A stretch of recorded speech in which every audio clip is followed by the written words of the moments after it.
Very warm welcome this show. मैं हूं कामरान शाहिद। जिस वक्त पनामा का मसला चल रहा था ex prime minister Nawaz Sharif का, तो ये परसेप्शन उस वक्त जाग गई थी कि अब ये इनका डाउनफॉल है, इनको जाना ही पड़ेगा।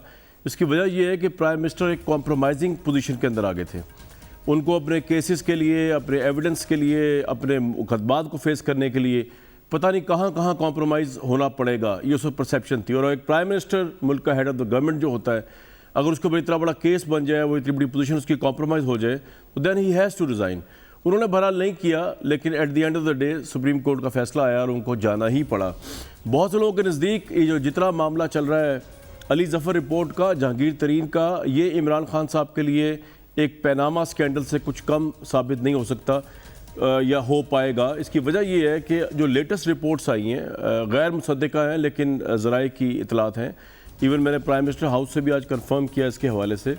वो ये है कि अली ज़फ़र ने अपनी रिपोर्ट जो है वो प्राइम मिनिस्टर को सबमिट कर दी है और अब प्राइम मिनिस्टर की तरफ से उस रिपोर्ट को रिलीज़ नहीं किया जा रहा, अभी तक फ़ैसला नहीं हो पा रहा। और बादियुल नज़र में ये परसेप्शन उभर रहा है कि शायद उस रिपोर्ट के अंदर जहांगीर तरीन को पर्टिकुलरली इस केस के अंदर, ये जो FIA के केसेस है जिनमें शहजाद इकबाल जो है, शहजाद साहब जो है, उनके ऊपर शहजाद अकबर साहब के ऊपर बहुत ज़्यादा मलबा डाला है जहांगीर तरीन ने कि वो बायस्ड हुए हुए हैं, वो उनको विक्टिमाइज़ कर रहे हैं। वो शायद इन केसेस की हद तक ये रिपोर्ट दे चुकी है प्राइम मिनिस्टर को। ये गैर मुसद्दिका इतलात है, मैं आपको जो बता रहा हूँ कि जहांगीर तरीन के साथ ज़्यादती हो रही है।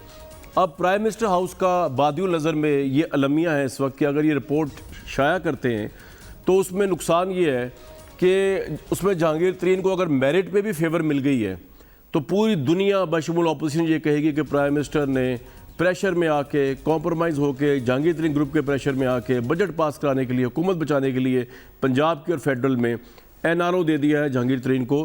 तभी ये सेनेटर अली ज़फ़र से रिपोर्ट ऐसी लिखवाई गई है जिसमें जहांगीर तरीन को फेवर दी गई है। और फेवर वाली रिपोर्ट जो है उसके अंदर ये प्रॉब्लम भी है कि इसका मतलब ये हुआ कि अगर ये जहांगीर तरीन जो है फेवर उनको नहीं दी गई और मेरिट पे फैसला हुआ है, अगर ये भी मान लिया जाए, तो इसका मतलब ये है दूसरा जो डाउनफॉल है प्राइम मिनिस्टर के ऊपर वो भी बड़ा ख़तरनाक है। इसका मतलब ये हुआ कि शहजाद अकबर, उनका पूरा एहतसाब जो है वो एक तमाशा है, ड्रामा है और वो विक्टिमाइज़ करने की कोशिश है। वो ना सिर्फ जहांगीर तरीन को विक्टिमाइज़ कर रहे हैं बल्कि पूरी अपोजिशन को विक्टिमाइज़ भी कर रहे हैं। तो ये गवर्नमेंट जो एक काम करने के लिए आई थी ओवरवेलमली एहतसाब करने की, वो इस रिपोर्ट के ज़रिए, इस रिपोर्ट के बाहर आने से खुद ब खुद एक तमाशा बन जाएगी। ये एक डिलेमा है, अलमिया है बादियुल नज़र में प्राइम मिनिस्टर के सामने। अगर रिपोर्ट को रिलीज़ नहीं करते तब उसकी क्रेडिबिलिटी पे शक उठेगा, क्योंकि अब जहांगीर तरीन ग्रुप के लोगों ने कहना शुरू कर दिया है कि ये रिपोर्ट जो आपके पास आई है इसको शाया कर दिया जाए अवाम के सामने। तो ये एक बहुत बड़ा इशू है। और उससे बढ़कर जो इशू है, अगर ये सारी बातें गलत हैं जो मैंने आपको बताई हैं और बैरिस्टर अली ज़फ़र की रिपोर्ट के अंदर जो है वो जहांगीर तरीन को कोई फेवर नहीं दी गई, बल्कि कहा गया कि नहीं, शहजाद अकबर सही काम कर रहे हैं, FIA सही काम कर रही है, एहतसाब सही हो रहा है, तो फिर वो जो ग्रुप बैठा हुआ है पंजाब में, वो पहले तो बजट का इजलास पास नहीं होने देगा, वो मुस्ताफ़ी भी हो जाएगा। और वो मुस्ताफ़ी हुए या उन्होंने बजट का इजलास पास ना करने दिया, बुज़दार साहब गए, तो फिर प्राइम मिनिस्टर कहाँ कायम रहेंगे। ये ओवरऑल डिलेमा है जो पनामा जैसा डिलेमा है। ठीक है, इसमें करप्शन केसेस प्राइम मिनिस्टर के नहीं हैं, लेकिन उनकी पोजीशन कॉम्प्रोमाइज़ हो रही है उसी तरह जिस तरह नवाज शरीफ साहब की हुई थी। मेरे साथ उस्मान डार साहब, मावरिन ख़ुसूसी प्राइम मिनिस्टर बराए अमूर नौजवान मौजूद हैं, मोहम्मद ज़ुबैर साहब, आप साबिक़ गवर्नर भी हैं सिंध के और तर्जमान भी हैं नवाज शरीफ साहब, मरीम नवाज साहिबा के।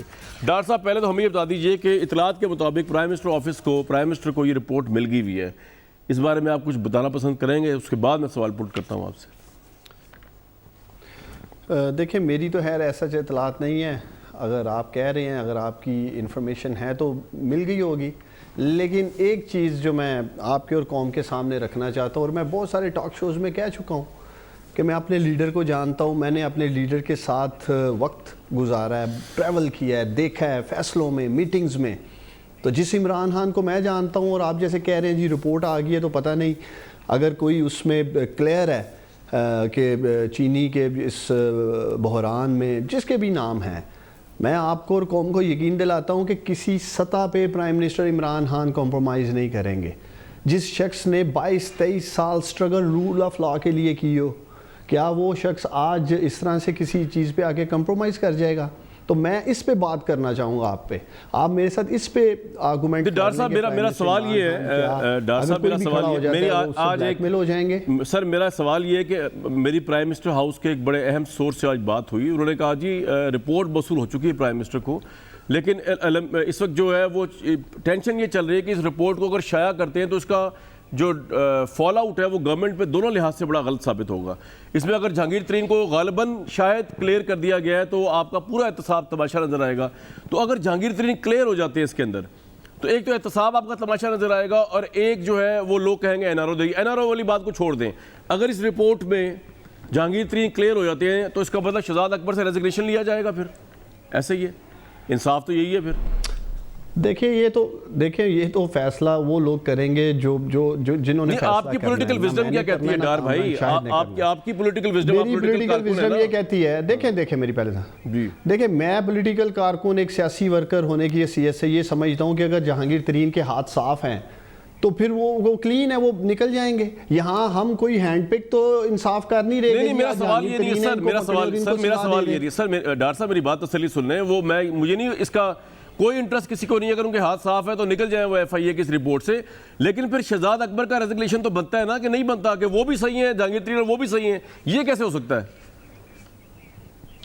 देखिए पहले मेरी बात समझें, देखिए ये सारे नाम जो भी आप ले रहे हैं, जहांगीर तरीन हो, शरीफ ख़ानदान हो, जरदारी ख़ानदान हो, और बड़े दीगर अफराद के नाम मीडिया पे चलते रहे हैं, ये सब चीनी के कारोबार में है। अब 115 रुपए तक चीनी चली जाती है। चीनी का इशू नहीं है ये जो एफआईआर इन पे, डॉक्टर साहब मैं उस पर आता हूँ। डॉक्टर साहब ये चीनी का इशू नहीं है, वो कह रहे हैं इन एफआईआर में चीनी का नाम तक नहीं है, वो तो और बड़े मसले मसाइल हैं। ये जो 3 एफआईआर इनके ऊपर हुई है, इसका चीनी के उस शुगर कमीशन रिपोर्ट से कोई ताल्लुक नहीं है, ये तो कुछ और सेपरेट मामले, इसमें चीनी का जिक्र भी नहीं है जी। चले मैं आपकी इसी बात का जवाब दे देता हूँ। चले चीनी का जिक्र नहीं है, 2-3 ऐसी चीज़ें ड्यूरिंग इन्वेस्टिगेशन सामने आ गई होंगी जहाँ वो समझते हैं कि गैर कानूनी काम किया गया या कानून की खिलाफ वर्जी की गई है ना, यही है ना केस, यही होगा ना। ये ऐसा ही है कि अगर आप किसी की इन्वेस्टिगेशन केस ये नहीं है सर, केस ये है कि या तो जागीर पता चलता है यार केस ये नहीं है, डाका भी डाला है डॉक्टर साहब ये सुन ले सर, ये केस नहीं, केस ये है कि या तो जागीर तरीन पे ये एफआईआर सही है अली जफर रिपोर्ट के मुताबिक, या इन एफआईआर की हद तक उनके साथ ज्यादती हो रही है, शहजाद अकबर कर रहे हैं। उस सूरत में मैंने कहा रेजिग्नेशन तो बनता है ना शहजाद अकबर का, या नहीं बनता? देखें वो जो भी लोग हैं, हम तो यहाँ इज्जतें उछालने के तो लिए नहीं बैठे हैं, या हम पॉलिटिकल विक्टिमाइजेशन करने के लिए तो नहीं बैठे हैं। अपोजिशन ज़रूर ये एक नैरेटिव या चूरन भेज सकती है जी कि यहाँ पॉलिटिकल विक्टिमाइजेशन की जा रही है। यही जुबैर साहब क्लिप निकालें, यही सारी अपोजिशन कहती रही है जी जहांगीर तरीन ATM मशीन फ़ायदे ले रहा है, मुल्क से भाग गया, भगा दिया, प्राइम मिनिस्टर कभी हाथ नहीं डालेंगे, यही इनका बयानिया रहा है। एक तो मैं आपको कौम को क्लियर कर दूँ, ना ही हम अपोजिशन के प्रेशर में ये सारे मामला लेके चल रहे हैं। जिन अदारों का काम है अकाउंटेबिलिटी करना, रूल ऑफ लॉ को इंश्योर करना, उनको आज आज़ाद छोड़ा हुआ है। यही वजह कि आपकी नैब ने 400 अरब रुपए से ज्यादा रकम रिकवर की है। कामरान शाहिद पाकिस्तान की तारीख में बताएं, जबकि नैब बनी है इतनी अमाउंट नहीं कवर की गई। वजह क्या है कि प्राइम मिनिस्टर आज आपका किसी माफिया की सरपरस्ती नहीं कर रहा, आज इमरान खान किसी लुटेरे का साथ नहीं दे रहा, इसलिए रिकवरियां हो रही हैं। डॉक्टर साहब आप ठीक कह रहे हैं, डॉक्टर साहब बिल्कुल आप ठीक कह रहे हैं, रिकवरियां हो रही हैं, लेकिन आपका जो नैरेटिव था कि ये करप्ट है जिनको तोड़ के आप आए स्टेटस को जरदारी साहब और नवाज शरीफ साहब, उनसे तो एक पाई वसूल नहीं आपने की। इसका पता इनकी करप्शन तो अभी तक आपके 3 साल दौर में साबित नहीं हो सकी, जबकि बकौल आपके नैब भी आजाद है, नवाज शरीफ इश्तेहारी हैं, नहीं करप्शन साबित तो नहीं है सर, भागे हुए हैं, 11 साल की सजा है, कन्विक्टेड हैं, 11 साल की सजा हो चुकी है नवाज शरीफ को, इसीलिए भागे हुए हैं मुल्क से, इश्तेहारी हैं। जुबैर साहब को बुलाएं, नवाज शरीफ को क्यों नहीं कहते अपने लीडर को आए, हमें आपकी जरूरत है पाकिस्तान में। दो बातें हैं जुबैर साहब आपसे पूछने की। एक तो उन्होंने कहा इमरान खान जिसका नाम है वो शख्स ही नहीं है कि आप ये एक्सपेक्ट करें कि उनकी पोजीशन कॉम्प्रोमाइज़ हो जाएगी सारे सिनेरियो में जो डेवलपिंग हो रहा है इस वक्त, और जिसमें हमारी इतला के मुताबिक अली जफर की रिपोर्ट मिल चुकी है प्राइम मिनिस्टर को, लेकिन वो अभी शशोपंच का शिकार है कि रिलीज़ करें या ना करें, आउटफॉल बहुत उसका खतरनाक है। तो जिस इमरान खान को ये जानते हैं, आप क्यों नहीं जानते उस इमरान खान को? उन्होंने तो जहांगीर तरीन को नहीं छोड़ा, जिसको आप ATM मशीन कहते थे, वो भी देखे ना प्रोटेस्ट क्यों कर रहे हैं, क्योंकि प्राइम मिनिस्टर जो है वो खड़ा हुआ हक पे। मैं तफरीक कर दूं कि जिस इमरान खान को ये कह रहे हैं कॉम्प्रोमाइज़ नहीं करते, मैं कॉम्प्रोमाइज़ बता देता हूँ, बिल्कुल खुल के कॉम्प्रोमाइज़ किया है। हु इज़ अली जफ़र, उनका क्या ताल्लुक़ क्या है इस चीज़ से, मुझे बताएं ना। क्या यहाँ जो पीपल्स पार्टी के या PMLN के जो लीडर्स हैं उनके लिए अली जफ़र को या किसी को अपॉइंट किया कि एक रिपोर्ट बना के दें वज़ीर आज़म को? मुझे बता देना, वज़ीर आज़म का ताल्लुक क्या है इस सारे प्रोसेस के अंदर इंटरफेयर करने का? कोई ताल्लुक है वज़ीर आज़म को? वो कौन सी शिक है, वो कौन सी शिक है पाकिस्तान के आइन में जो वज़ीर आज़म को ये इख्तियार देती है कि अपने किसी को बचाने के लिए या किसी के ख़िलाफ़ जाने के लिए वो अली ज़फ़र को अपॉइंट करें कि वो रिपोर्ट दें और उसके रिपोर्ट के बेसिस पर फैसला किया जाएगा? हैं कौन अली ज़फ़र भाई? उनका FIA से ताल्लुक़ है, उनका नैब से ताल्लुक़ है, उनका पुलिस से ताल्लुक़ है, वो किस चीज़ का? वो एक सेनेटर हैं PTI के, और उनकी रिपोर्ट को बेसिस ये कह रहे हैं कॉम्प्रोमाइज़ नहीं करते। ये इससे बड़ा कॉम्प्रोमाइज़ क्या कभी किसी वेस्टर्न ममालिक में जिसकी ये कहते हैं, या वो रूल ऑफ लॉ की बात कर रहे हैं, 22 साल जो जद्दोजहद की थी उसमें ये था कि अगर मेरा साथी अगर मुश्किल में आएगा तो मैं अपने ही सेनेटर को कहूँगा कि ये एक रिपोर्ट बना दें, और उसके बाद वो तो जब रिपोर्ट आएगी और जब वो मंजर आम पर आती है नहीं आती है, the fact of the matter is कि तकरीबन 2 साल से जो पीपल्स पार्टी के यहाँ लीडर होती ऑपोजिशन होते थे नेशनल असेंबली में, वो जेल में हैं। तो क्या पीपल्स पार्टी के डेलीगेशन से प्राइम मिनिस्टर साहब मिलेंगे खुर्शीद शाह के सिलसिले में? अगर पीपल्स पार्टी, वो तो आप लोगों को पार्लियामेंट में मुंह लगाने को तैयार नहीं है, क्या वजीर आपको मिलेंगे? अब क्या वजीर आज़म उनसे मिलेंगे और ये बार बार यकीन दहानी कराएंगे कि ख्वाजा आसिफ या किसी और के खिलाफ, खुर्शीद शाह या किसी और के खिलाफ, शहबाज शरीफ के खिलाफ कोई ज्यादती नहीं होगी और अली जफ़र को मैं अपॉइंट करता हूँ और वो रिपोर्ट देंगे? वजीर आज़म हैं कौन? पहले तो वो एक्सप्लेन तो करें ना, वो किस रोल में ये सब कर रहे हैं? He has no constitutional mandate to undertake such a venture. और फिर ये तासुर दिया जाए कि जो भी अली जफ़र की रिपोर्ट होगी। आपकी बारी, आप दो ही हैं, नहीं, आप अभी चुप रहे ना, आपने बड़ा लेक्चर 22 साल का हम सुन के थक गए हैं। वो सारा एक चूरन है जो आप बेचते हैं, वो अब नहीं बिकेगा। हाँ, पहले बातें सुन लें जी। तो पहले तो ये है कि तफरीक तो हो गई है, कॉम्प्रोमाइज़ तो करते हैं, वो हर सिलसिले में करते हैं। उन्होंने परवेज़ इलाही के सिलसिले में क्या कॉम्प्रोमाइज़ नहीं किया था? क्या उन्होंने MQM के सिलसिले में कॉम्प्रोमाइज़ नहीं किया?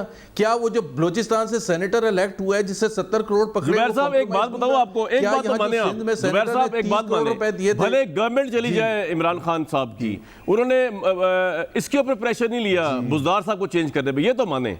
एक जगह ऐसी है सिर्फ सिलसिला हो सकता है कामरान जी, एक हो सकता है, क्योंकि वो जिस प्रेशर की वजह से उन पर बहुत प्रेशर डाला गया है कि बुज़दार साहब को निकाला जाए, और वो उस पर सबको पता है अभी तक कि वो किसी का प्रेशर इस पर बुज़दार साहब के हवाले से नहीं लेते।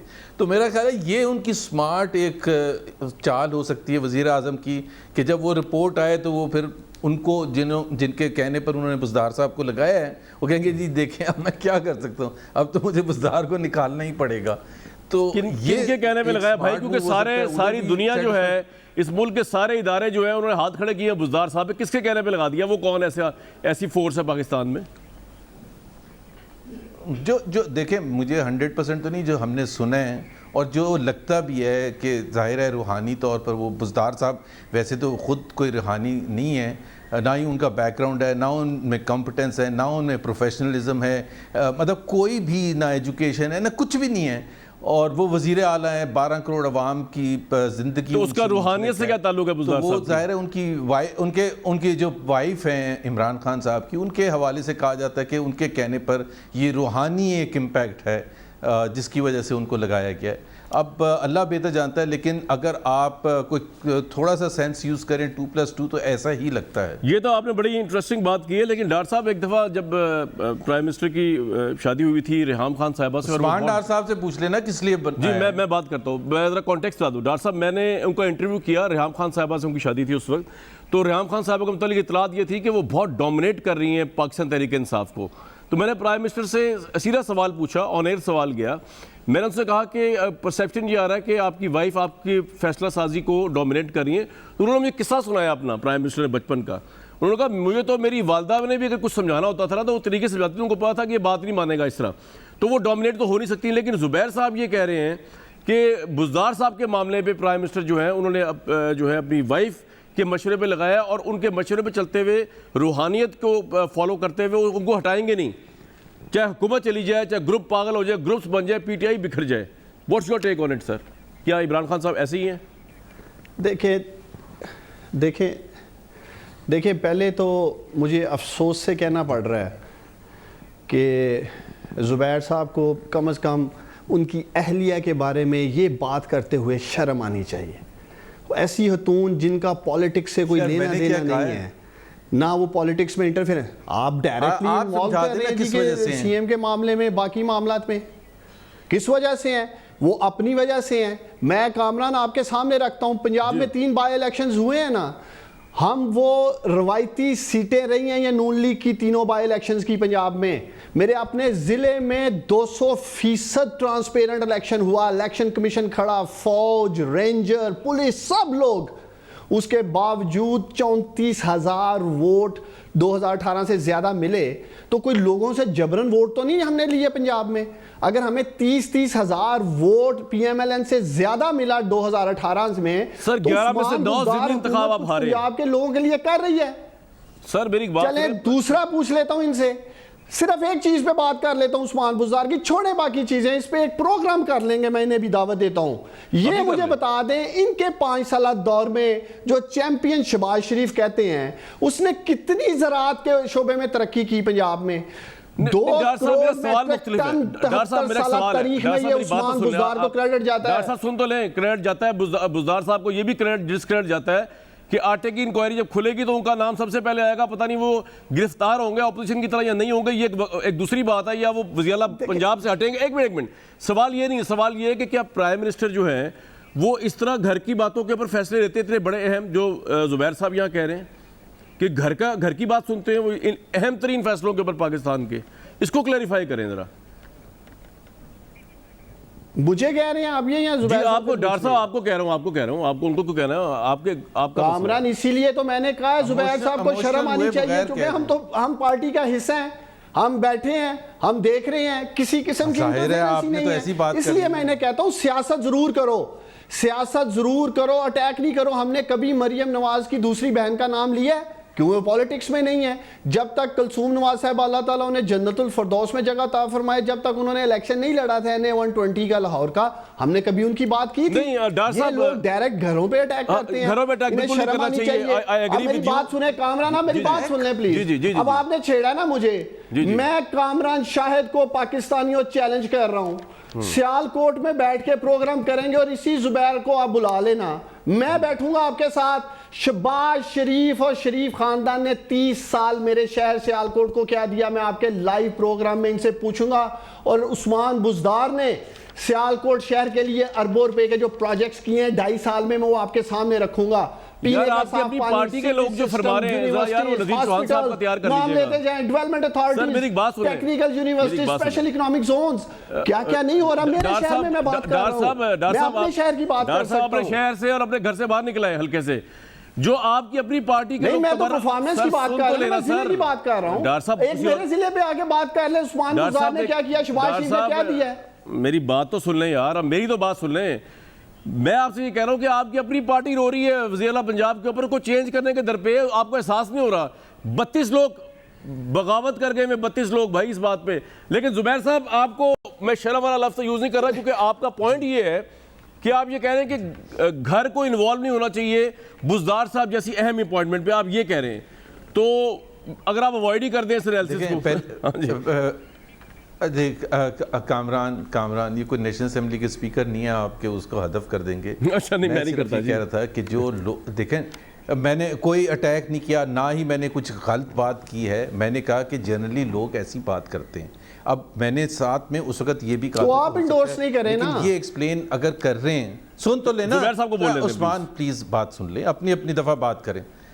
पहली बात यह है कि उस्मान ने जो उस्मान बुज़दार साहब के कसीदे बताए हैं ना, तो उनको तो फिर यूनाइटेड स्टेट्स का प्रेसिडेंट तोहफ़तन हमें भेज देना चाहिए कि वो उस्मान बुज़दार को दुनिया में जाके प्रेजेंट करना चाहिए कि जी ये देखें, ये होते हैं एडमिनिस्ट्रेटर, ये होती है कॉम्पिटेंस, ये होती है प्रोफेशनलिज्म। मेरा ख्याल है अगर किसी भी जगह खड़े होके आप उस्मान बुज़दार के लिए, ये तो इमरान खान नहीं कहता जो उस्मान डार उनके लिए कसीदे पढ़ रहा है, वो सिर्फ ये कहते हैं कि जी वो उनका जो बैकग्राउंड है। तो मैं आपको चैलेंज कर रहा हूं ना, मैं आप दोनों को चैलेंज कर रहा हूं, मैं आपको दोनों को चैलेंज कर रहा हूं। सुन लें जरा एक मिनट, सुन लें दोनों, सुन लें आप जरा। आप दोनों को चैलेंज कर रहा हूं कि आपकी अपनी पार्टी, वो ठीक है जुबैर साहब को लफ्ज़ यूज़ करना चाहिए था या नहीं करना चाहिए था, लेकिन आपकी अपनी पार्टी, ये सारा जो मसला हुआ है, जो पूरी गवर्नमेंट कॉम्प्रोमाइज़ हुई है इमरान खान साहब की, सबको नाराज़ जो उन्होंने किया, अपनी पार्टी को भी किया हुआ है और बाहर वालों को भी किया हुआ है, अंदर वालों को भी किया हुआ है।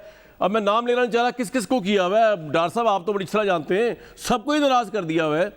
उस डार साहब के मुतालिक उस बुज़दार साहब के मुतालिक आपकी अपनी पार्टी जो है वो बगावत कर चुकी है, लेकिन आप फिर भी बड़े हौसले के साथ बैठ के मुझे भी चैलेंज कर रहे हैं, मीडिया को भी चैलेंज कर रहे हैं, अपोजिशन को भी चैलेंज कर रहे हैं। मैं हैरान हूं कि क्या ताकत के नशे में आपको हकीकत नज़र नहीं आती। शुरुआत यार चौहान साहब ने क्या कहा था, इनकी अपनी पार्टी के बंदे क्या कह रहे हैं बुज़दार साहब के बारे में? हमें ऐसे लगता है जैसे एक मार्शल की हुकूमत है, उसमें एक वजीर आजम सुबह उठता है, अपने फैसले सुनाता है और घर चला जाता है और अगले दिन फिर नए फैसले सुनाता है। आपकी खातिर हम दुश्मनियां घेर रहे हैं लोगों की। मुझे तो नून लीग से कोई दुश्मनी नहीं थी, हमने तो आपका मौक़िफ़ को तायद की थी। आपने इतना साल लगा के 1 रुपया तो निकाला कोई नहीं। मुल्क के अंदर इस्लाहात हैं, ये क्या मैंने लेके आनी है? जिन मिनिस्टरों को आपने बनाया, एक चोर निकला मेडिसिन में, दूसरा चोर निकला किसी और चीज में, तीसरा चोर निकला आटे में, चौथा चोर निकला किसी और में, तो वो किसकी चॉइस थी? मैं एमपी हूं अपने हलके का, मैं ग्रेड 4 की एक जॉब अपने बंदे को नहीं दे सका। अगर मुझे अपनी पार्टी में बैठ के बोलने का हक नहीं है और मैं सिर्फ 24 घंटे मालशिया बना रहूं, तो क्या मेरे लिए वो बेहतर है? मैंने तब्दीली के लिए टाइम दिया था 12 साल, हमें यह सिला मिल रहा है, मेरे हल्के के स्वीपर मेरी बात नहीं मानेगा, मेरा कोई एसी मेरी बात नहीं मानेगा, मेरे हल्के में कोई काम नहीं होगा, तो भाईजान लाहौर को भी छोड़ देना था। खान साहब अगर लाहौर से हार गए हैं, इसमें मेरा कसूर तो नहीं था, लाहौरिया मार दे सारे। मान बुज़दार साहब का जाके और तोसा सही को ठीक करना था। अब हमारा वर्कर हमारा किधर जाए बेचारा, मायूस हो चुका है, हमें नफरत से देखता है कि हमारे लिए क्या किया है। पार्टी के अंदर जो ज्यादतियां हो रही हैं, खान साहब के गिर्द एक टोला बैठा है और प्लान करके मेरी पार्टी को, मेरे लीडर को एक गलत तरफ लेके जा रहे हैं। उनको पता नहीं चल रहा कि नीचे क्या हालात हैं। खाली इमरान खान का नाम पार्टी नहीं है, हम सब पार्टी हैं। इमरान खान साहब कहते हैं वज़ीर आला पंजाब उस्मान बुज़दार साहब बहुत आला हैं, खान साहब के लिए आला है, हमारे लिए आला नहीं है भाई। बुज़दार साहब के पास कोई सर क्वालिटी नहीं है, एक नाहल इंसान है। बुज़दार साहब की चेंजिंग तो हो सकती, 4 दिन पहले तो पार्टी में आए हैं। बुज़दार साहब का क्या इस पार्टी के अंदर है?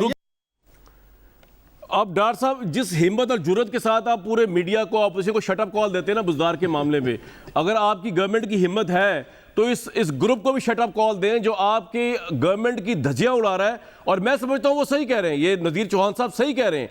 पंजाब, मैं हैरान हूं कि आप पंजाब में बैठ के आपको नहीं पता कि तहरीक इंसाफ तबाह हो गई है पंजाब के अंदर सिर्फ आप लोगों की जिद की वजह से। देखें कामरान, आपने ये मैं समझता हूँ ज्यादती की है। अच्छा, ये आपने एक वन वे नैरेटिव चलाया। मैं आपसे पूछ रहा हूं, पाकिस्तानियों, कामरान शाहिद में अगर अखलाकी जुरत है, अखलाकी कुव्वत है, तो नज़ीर चौहान का आखिरी बयान चलाए ना, जिसमें वो बता रहे हैं उस्मान बुज़दार कितना बड़ा लीडर है, उसके हल्के के लिए। मेरे पास नहीं, वरना मैं चला दूंगा। उस्मान बुज़दार के आखिरी, मैं आपको भेजता हूं, मैं कोशिश करता हूं, भेज दे, अपनी टीम को कहता हूं, फिर आपने चलानी है, फिर आपने कौम को नज़ीर चौहान का आखिरी बयान सुनाना है। मैं नज़ीर चौहान को टेलीफोन पे बुला लेता हूं भाई, और बताएं आप बुला लें नज़ीर चौहान को, आप उसको लाइव लें, कौम सुने के आखिरी बयान क्या है नज़ीर चौहान। आखिरी बयान, अल्लाह माफ करे भाई, अभी इस दुनिया में ही है यार। डार साहब मेरी बात सुने, आपके नजदीक छोड़े चौहान साहब को भी मैं टेलीफोन लाइन पे लेने की कोशिश करता हूं, बात तो सुने।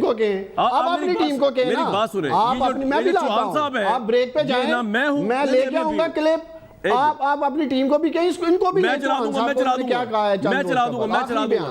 दूंगा जी। लेकिन आपने किया क्या है? क्या आपने इनको, जिसको आप रिश्वत कहा करते थे, डेवलपमेंट प्रोजेक्ट्स, या जो आप कहा करते थे कि जी वही आपको बताएंगे ना, सुन तो लेना, मैं आपसे पूछ रहा हूं, आपने क्या किया ऐसा? फिर वही बताएंगे ना, जो बंदा पहले ये कह रहा था अब ये क्यों कह रहा है। चले आप भेजे मुझे क्लिप, आप भेजे क्लिप, मैं भी क्लिप लेता हूं, आप ब्रेक पे जाते हैं, मैं क्लिप मंगवाता हूं, आप ब्रेक लेते हैं जी, ब्रेक लेते हैं। जो यानी कि साबित ये हुआ कि प्राइम मिनिस्टर साहब तो यू टर्न है ही। अब डार साहब ये कह रहे हैं कि जो उनका फॉरवर्ड ग्रुप है, हम ख्याल ग्रुप, वो भी यू टर्न है। लेकिन वो देख लेते हैं, अगर होगा तो मैं यही चलाऊंगा अभी एक ब्रेक के बाद। 10 मिनट की ब्रेक मैंने ली हुई थी, लेकिन अभी तक जो है डार साहब के पास वो क्लिप आया नहीं। हो सकता है वो हो क्लिप, उनके पास अभी ना हो, वो बाद में भी कभी भेज सकते हैं, हम प्रोग्राम में कल भी चला देंगे, ये इशू नहीं है। लेकिन एक लफ्ज़ बोला उन्होंने, इखलाकी जुर्रत। मैं तो हैरान हूँ कि इखलाकी जुर्रत कहना कितना आसान है डार साहब के लिए, तहरीक इंसाफ के लिए। हैरान कुन बात है, इखलाकी जुर्रत कहाँ थी गवर्नमेंट की? जब डस्का में इलेक्शन हुआ, पूरी की पूरी पोलिंग ऑफिसर जो थे वो गायब हो गए, और इस हद तक धांधली हुई कि इलेक्शन कमीशन और उसके बाद सुप्रीम कोर्ट ने वो इलेक्शन न्यूलीफाई कर दिया। तहरीक इंसाफ की सूबाई इंतजामिया में से किसी को इतनी अखलाकी जरूरत नहीं हुई कि वो रिज़ाइन करता। उस आईजी को भी जरूरत नहीं हुई जिसके मुताबिक इलेक्शन कमीशन ने कंप्लेंट की। उस वजीर आला को भी कुछ नहीं हुआ जिसके अंडर ये सारा कुछ हो रहा था सूबाई इंतजामिया के अंडर मिल के इलेक्शन कमीशन के साथ। इखलाकी जरूरत में मैं हैरान हूँ कि जो नज़ीर चौहान साहब और इनका ग्रुप जो है ये पाकिस्तान की वाहिद पार्टी है जिसके खिलाफ एक ग्रुप बन गया है, लेकिन कोई इखलाकी जरूरत नहीं है डार साहब की पार्टी को कि इनसे इतनी जरूरत करें कि जनाब शो कॉज नोटिस तो ले लें कि आपने किस तरह पैरेलल जहांगीर तरीन साहब को कुरान उठा के पार्टी ने जो है वो लीडर चुना, बल्कि उल्टा मिन्नत समाजत करके उनकी वज़ीर पंजाब से मुलाकात करवा के उनके हक में सुना बयानात भी आ गए, बड़ी अच्छी बात है। लेकिन ये कोई इखलाकी जरूरत नहीं। और सबसे बढ़ के प्राइम मिनिस्टर ने बड़ी इखलाकी जरूरत का मुजाहरा किया जब कौम से खिताब किया। वो जरा खिताब सुनने के हफीज शेख के इलेक्शन में उनके अरकान बिक गए थे, लेकिन डार साहब की पार्टी को इतनी इखलाकी जरूरत नहीं है कि बकौल शेख रशीद के प्राइम मिनिस्टर को उन 16 बंदों के नाम पता है, प्राइम मिनिस्टर को असेंबली से बाहर निकाल सकें, उनकी रुकनीत ख़त्म कर सकें। इतनी इखलाकी जरूरत पार्टी में नहीं है। सुनवाएं जरा प्राइम मिनिस्टर ने क्या कहा। रिश्वत देने की कोई आईन इजाजत देता है जो 30 साल से हो रहा है। हमारे 15-16 लोग जो बिके हैं, हमें पता तो चले वो कौन है। आपने उन मुजरिमों को भी बचा लिया ये सीक्रेट बैलेट करवा के। डार साहब जुर्रत पैदा करें जरा। मैं आपके पास अभी 1 सेकंड में आ रहा हूं, आप जरा जुर्रत इकट्ठी कर रहे हैं, वीडियो क्लिप भी आपकी। आप 1 मिनट सर, 1 मिनट, मैं आपके पास लाजमी आऊंगा और मुझे इस पर कोई वो नहीं है, आपके पास क्लिप होगा जरूर। लेकिन ये कोई तरीका नहीं था कि आप लोगों ने मिन्नतें समाजतें करके उनको मनाया। आपको शो कॉज नोटिस देना चाहिए था। इतने हाईएस्ट मॉरल पॉलिटिकल पेडेस्ट्रियन पे आप खड़े हुए हैं तो फिर तो उनको पार्टी से बाहर निकालते हैं। इमरान खान की लीडरशिप को चैलेंज किया जिन लोगों ने, की जरूरत किस तरह हुई। लेकिन ऑब्वियसली आप कॉम्प्रोमाइज करके बैठे हुए हैं तो आप करेंगे इस तरह ही। मैं आपके पास अभी आ रहा हूँ 1 सेकंड में। जुबैर साहब, जहांगीर तरीन तो शायद 5 साहब पलट देंगी पार्टी का अगर उनके हक में रिपोर्ट ना आई, अगर वो गिरफ्तार हो गए खुदा ना खास्ता चीनी कमीशन में। लेकिन आपका क्या पोजीशन है जनाब? आपकी तो अपनी पार्टी के अंदर जो इशाइया शहबाज शरीफ साहब देते हैं उसमें मरीम नवाज साहिबा नहीं होती। जो लाइन नवाज शरीफ साहब और मरीम नवाज साहिबा पकड़ती हैं वो शहबाज शरीफ के अंडर आपका फैक्शन जो है उसको फॉलो नहीं करता। आपकी अपनी पोजीशन क्या है PMLN की इस वक्त? अच्छा, पहले मैं क्लैरिफाई कर दूं। एक तो वो जो जिस पर उस्मान ने एहतजाज किया था, ये बड़ी नॉर्मल सी बात होती है कि आप ये कहते हैं कि घर का इन्फ्लुएंस है, लेकिन अगर इनको इतना सख्त इन्होंने एहतजाज किया था तो मैं उससे कोई मुझे लड़ने की ज़रूरत नहीं है। I will withdraw that. हालांकि ये 4-5 साल जो मरीम नवाज के लिए इस्तेमाल करते रहते थे, हर रोज़ कहते थे ना कि चेयर करती है मीटिंग, सब झूठ बोलते थे, सारा कुछ झूठ बोलते थे। उस वक्त औरत का नहीं ख्याल आता था, उस वक्त नहीं ख्याल आता था कि आप अनसब्सटेंशिएटेड। यहाँ तो मैंने ये भी नहीं कहा कि मैं बिल्कुल कंफर्म कह रहा हूँ, मैंने कहा कि जनरली लोग कहते हैं, but in any case I withdraw that in any case. Second चीज़ ये है कि जो मैंने ये इनसे अली जफ़र के हवाले से कहा था, जो इन्होंने कहा कि जी ये कॉम्प्रोमाइज़ नहीं है अली जफ़र का, इनको बता, इनसे पूछ लेना कि कॉम्प्रोमाइज़ होता फिर क्या है। क्या वो करेंगे खुर्शीद शाह के लिए मुलाकात करेंगे? क्या कोई स्पेशल आदमी को अपॉइंट करेंगे रिपोर्ट बनाने के लिए? क्या PMLN के इतने लोगों को जो अंदर बंद नहीं करेंगे यार, आपको भी पता नहीं करेंगे जुबैर भाई, क्यों आप बार-बार इस बात को दोहरा रहे हैं? नहीं करेंगे। फिर ये ना कहें ना कि फिर ये ना कहें कि रूल ऑफ लॉ के इमरान खान चैंपियन है। जितनी धज्जियां उन्होंने रूल ऑफ लॉ की इमरान खान ने। और तीसरी बात ये जो कह रहे थे ना कि और इमरान खान साहब ने कहा है कि 480 बिलियन कलेक्ट किया है। मुझे एक सियासतदान का नाम बता दें PMLN से जिससे इन्होंने 1 पैसा भी नैब ने लिया। ये कौन से 480 बिलियन है जिसका जिक्र इमरान खान? और ये भी एक आप ये देखें ना कि ये क्या क्लियर मैसेज देने की कोशिश कर रहे हैं, एज इफ कि जी ये जो ऑपोजिशन लीडर्स को इन्होंने अंदर बंद किया था इनसे पैसे निकलवाएं। किससे पैसे निकलवाएं? तो ये इसको आप क्या सच में कहेंगे या झूठ में कहेंगे? चले मैं बता देना वो 480 की लिस्ट, ये 480 हैं PMLN के ये लीडर्स हैं, इनसे इतने पैसे निकलवाएं। जी प्लीज जी। और तीसरी बात के हवाले से सुन लेना अब यार, नून लीग वालों, अब हमें भी बोलने तो आप बोलते रहते हैं, सुन ले मेरी बात। जी डार साहब, 3 चीजें देखे कामरान। नंबर 1, मुझे नहीं था पता मेरा भाई कामरान शायद मेरी बात इखलाकी जुर्रत की दिल पे ले जाएगा। पूरी गर्दान आपने कर दी। फिर आपके स्टूडियो में आके प्रोग्राम करूंगा, दिल पे लेके नहीं गया, मोस्ट वेलकम, स्टूडियो में बैठ के करूंगा, कोई मसला नहीं है। जी जी आए। दूसरी देखे इन्होंने बात की कि PMLN के किस लीडर से हमने रिकवर किया है।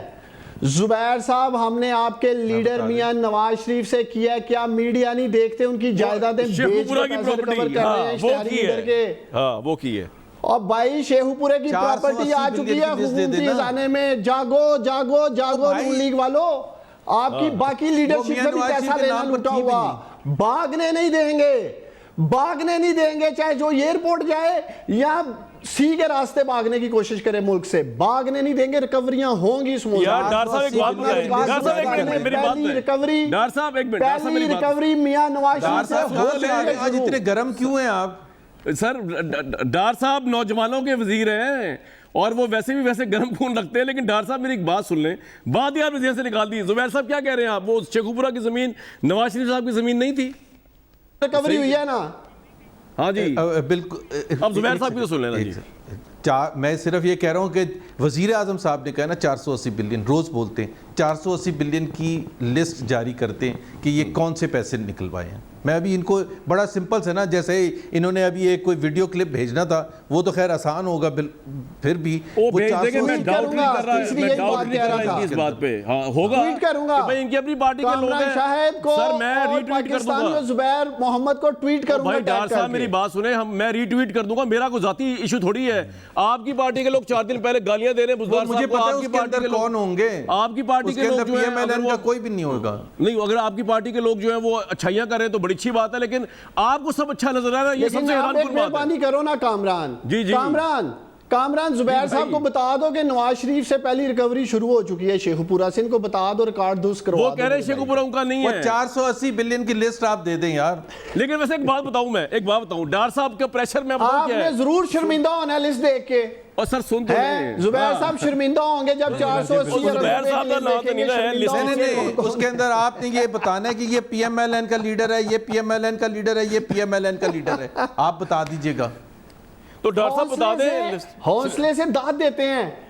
मैंने कामरान देखा थोड़े दिन पहले जुबैर साहब इकोनॉमी के ऊपर बोल रहे थे, वाह वाह जी ये कर दिया। जुबैर साहब आपको मुनाजरे का चैलेंज कर रहा हूं, आप बैठेंगे, फैक्ट्स एंड फिगर के साथ बात होगी, फाइलें कौम के सामने रखेंगे, एक एक स्टैटिस्टिक के ऊपर आप चैलेंज करें हमें।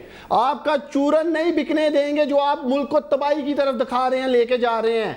आप लोगों की नींदें हराम हो चुकी हैं। इमरान खान ने तबाह हाल मुआशत ठीक कैसे कर दी? हम तो रोजाना चूरन बेच रहे थे। इस वक्त तो आपकी नींदें हराम लग रही है। 3.9 GDP की ग्रोथ कैसे हो गई है? ये वैसे हैरान कुन हुआ है। आपकी टांगे भी कांप रही हैं और आपकी नींदें भी हराम हो गई हैं। ये जो टांगे, लेकिन फिक्र ना मैं तो बड़ा करें, खुश हुआ ये बात। इंशाल्लाह 6 से 7% पे पुचाकर दम लेंगे GDP को। Very good, very good. आपने नवाज शरीफ का रिकॉर्ड ब्रेक करना है 5.5% ग्रोथ का, और अच्छा आगाज है। जुबैर साहब आपको क्या जलन है और जेलस है कि अगर ये 3.93 हुकूमत कर गई, 94 जो है डिजिट ग्रोथ का लेके आ रही है, खुश होना चाहिए पूरी कौम को, मिठाई बांटनी चाहिए। डॉक्टर साहब को सियालकोट भेजे मिठाई आप। पहली बात तो ये है कि इस वक्त जो अगर मेरे और उस्मान को दोनों को देख रहे हैं तो नींदें हराम उनकी नज़र आ रही है, मेरी तो नहीं नज़र आ रही। मैं तो रिलैक्स बैठा हूँ। पहले 3.94 पर बात कर लें। 3.94 अगर 100 दफ़ा अचीव भी कर लिया है तो इस पर लुडियाँ डालने से इनकी इनकॉम्पिटेंस झलकती है। पहले साल में हमने 3% पर लेके 4% पहले साल क्रॉस कर लिया था। और अगर मैं गलत कह रहा हूँ तो इनको कहें हमाद अजहर या असद उमर या शौकत तरीन फ्लोर ऑफ द हाउस पे खड़े होकर डिनाई कर दें। सो 3.94 in itself is pathetic growth. Zubair साहब मैं एक बात बताऊं, सॉरी सारी बात छोड़े, आप दोनों को पता नहीं है, नींद आपकी नहीं उड़ी हुई। हुआ ही नहीं है। सुन तो लें, नींदें आप दोनों की नहीं उड़ी हुई, मेरी भी नहीं उड़ी हुई। मेरी बात तो सुन लें सर, हम तीनों की नहीं उड़ी हुई, नींदें उड़ी हैं अवाम की। जरा मैं अवाम की राय सुनवाया तो हमारे बड़े क्रेडिबल रिपोर्टर कराची और लाहौर जी क्या कह रहे हैं डॉक्टर साहब? सुना दें। अखलाकियात तो नहीं याद आ गई जी, बताएं। मैं सिर्फ ये कह रहा था जी भाई, मैं सिर्फ ये कह रहा था कि बेरोजगारी बढ़ी है या कम हुई है? यार आप अवाम की बात सुने ना, महंगाई बढ़ी है या कम हुई है? बढ़ी है। साहब आप ये तो गुर्बत बढ़ी है या कम हुई है? बढ़ी है। जुबैर साहब माने हैं 3.9 मईशत कौन सी है? और सुने तो सही यार, अवाम की भी तो सुन लें। सुनवाएं जी लाहौर से कराची तक अवाम आइंदा आने वाले बजट के बारे में क्या उनके डॉक्टर साहब की हुकूमत से एक्सपेक्टेशंस है। दुनिया भूखी मर रही है, बेरोजगार हो रही है, रोटी से भी तंग हो गई है। ਇਹਨੇ ਤੇ ਗਰੀਬਾਂ ਨੂੰ ਹੀ ਮਾਰ ਸੁੱਟਿਆ, ਐਸਾ ਮਾਰਿਆ ਉੱਠਣ ਜੋਗਾ ਨਹੀਂ ਛੱਡਿਆ। ਆਟਾ ਮਹਿੰਗਾ, ਰੋਟੀ ਮਹਿੰਗੀ, ਇਹਨੇ ਤੇ ਗਰੀਬਾਂ ਨੂੰ ਭੁੱਖਿਆ ਮਾਰ ਸੁੱਟਿਆ ਵਾ। ਇਹ ਬਚਨ ਨਹੀਂ ਆ ਰਿਹਾ ਜੀ, ਇਹ ਛੁਰੀ ਤੇਜ਼ ਕਰਦੇ ਪਏ ਨੇ। भैया उसने कुछ नहीं करना, वो बस आवाम को लारे लगाने आया हुआ है। बजट से उम्मीद कोई नहीं है, इसने महंगाई ही करनी है। ਇਹਨੇ ਨਹੀਂ ਕੁਝ ਕਰਨਾ। ਇਹ ਆਇਆ ਹੈਗਾ ਵੇ आवाम दा बेड़ा गर्क करन। महंगाई होगी, कमी नहीं होगी। जब से इमरान खान आया हुआ है ना, हमें नहीं पता कि हमारे पे रहम होगा कि नहीं। उन्हें क्या करना है, अगर रुपया कम करना है 6 रुपये बढ़ा देना। जब तक खान साहब बैठे यही कुछ रहना है, इसके अलावा कुछ नहीं। जितना इमरान खान से हमारा तवक्को था ना, उतना इसने हमें मार दिया। गरीब आवाम तबाह हो गया। हुकूमत छोड़ दें। इन्होंने जितने वादे किए थे वो सब के सब झूठे साबित हुए हैं। इतनी महंगाई है, गरीब बंदा मर रहा है, रोजगार हो रहे हैं, कहाँ से खाएंगे हम? इंसान खाने से बाजार हुआ है, काम धंधा है कोई नहीं। आवाम पे आगे भी रो रही है, अब भी रोएगी आगे। जिंदगी की हिसाब बना दी लोगों ने, कितना मारेंगे ये लोग हमको, आगे थोड़ी आवाम पिस रही है। सब बेड़ा गर्क हो चुका। 120 रुपए चीनी है, एक घर का 5000 10,000 गरीब का बिल आ रहा है, वो कहाँ जाएगा? ਇਹ ਕੁਛ ਨਹੀਂ ਸੋਚੇਗਾ ਤੇ ਜਦੋਂ ਦਾ ਆਇਆ ਮਾਸ਼ਾਅੱਲਾ ਦੁਨੀਆ ਭੁੱਖੀ ਮਰਨ ਲੱਗ ਪਈ ਸੀ। छोटा दिहाड़ीदार मजदूर तबका मर गया। ये तो फाइल आ रही है, तो बेच दी थी आवाम। गरीब आदमी इतना रोता है। आज मेरी जेब में ना सच बात करूँ सिर्फ 50 रुपए है मेरी जेब में। आज मैं काम पे नहीं गया, 50 रुपए है। इमरान खान प्याज दरे बैठा हुआ है। इन 4 साल में नहीं किया तो अब क्या करेगी हुकूमत? चीनी महंगी, आटा महंगा, तेल महंगा, गरीब आदमी पका के खा भी नहीं सकते। अरूज पे महंगाई बढ़ाएंगे, कम नहीं करेंगे। इन 3 सालों में गरीब आदमी बिल्कुल बर्बाद हो गया, नीचे से नीचे चला गया। कोई उम्मीद नहीं है इस हुकूमत से भी। गरीब को कभी रियायत नहीं मिलेगी। वोट भी दिया, सब कुछ किया, पर क्या रिजल्ट मिला हमको? महंगाई देखें आप कहाँ से कहाँ पहुँच गई है। रिलीफ तो बहुत मुश्किल है, बहुत नामुमकिन चांस है। महंगाई बढ़ेगी, कम नहीं होगी। मैंने सोचा था कुछ बेहतरी होगी, अब यकीन करो दिल बड़ा दुखा है मेरा। बातें आपने बड़ी बड़ी की, वादे बड़े बड़े किए, थोड़ा सा भी वो नहीं। 3 साल आपके रह गए, आप वोट किस मुंह से मांगने जाओगे लोगों के पास यार? इस प्रोग्राम में हमारी 3 आवाज़ें थी, जुबैर साहब की, डार साहब की और मेरी। हम तीनों की आवाज़ों से बढ़कर आवाज़ें जो हैं पाकिस्तान की आवाम की मैंने आपको सुनाई हैं। एक ब्रेक लूँगा।